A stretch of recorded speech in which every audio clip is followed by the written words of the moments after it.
কি গো, তোমরা হয়তো দেখি ভাবছো যে পৌষ সংক্রান্তি এখনো আসেনি আর কিসের আবার এত পিঠেপুলি।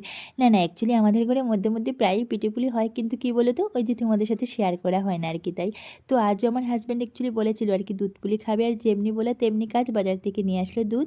তো দেখো দুধটা আমি জ্বালিয়ে বসিয়ে দিলাম, আর দুধটা বেশ ভালোভাবে আটতে হবে, তখনই গিয়ে পিঠেটা বেশ টেস্ট হবে আর কি। আর বেশি করে মানে ভালোভাবে আটার পর তারপর আমি ওই পিঠেগুলো আর কি দিয়ে দেবো দুধের মধ্যে। তো এখানে দেখতে পাচ্ছ আমার হাজব্যান্ড এক এক করে পিঠেগুলো দিয়ে দিচ্ছে আর কি।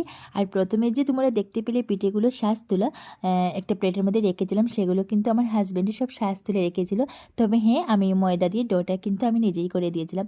তবে এত সুন্দর করে শ্বাস তুলে যে কেমন করে জানলো আমি জানি না, আমাকে বলে নাকি আমার দিকে দেখে দেখে শিখেছে। আচ্ছা যাই হোক, এবার দেখো ফাইনালি পিঠেগুলো হয়েছে, আমি গ্যাসটা অফ করে দিলাম। আর দেখতে পাচ্ছ দুধের ঘনত্বটা কিন্তু ঠিক এইরকমই মানে রাখতে হবে, মানে দুধটা বেশ ভালো করে আটতে হবে আর কি। তো যাই হোক, আমরা এদিকে পিঠে খেতে দেখে তোমরা চ্যানেলটা সাবস্ক্রাইব করে দিয়ে যাও।